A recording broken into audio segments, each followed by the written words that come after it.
Woi, watu wa pikipiki, sijui shida yenu inakuanga gani? Yaani hizi mbio zote ni za nini? Sasa ona huyu amejiletea tu accident ya bure. At because mnakimbiza politician ndio ape shilingi 500, 1000.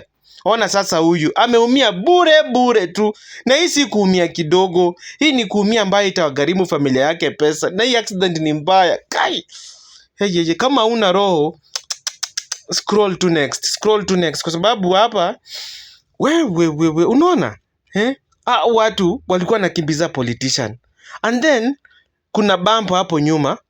Naona hapo nyuma kuna kibampo hapo. So hii bump ni kama hawakujua kuna bump huko mbele, so hawa walienda tu kupita, na venye walipita pikipiki juu ya hewa kuland chini. Ameumia vibaya. Sasa ona hata hiyo 1000 haiwezi msaidia. Kuna kabampo hapa nyuma hapa. Ngoja iwishi, unajua kuna wale wenye wanajua Jogoo Road vizuri, wanajua hapo kuna kuanga na bump, so lazima uslow down.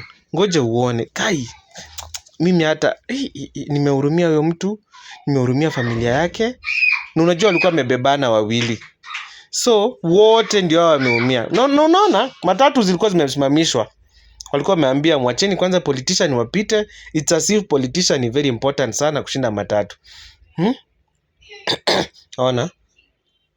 Unaona hapo hiyo gari ime slow down. Yaani gari zina slow down ndio waendelee na safari. Ona, ngoja sasa uone.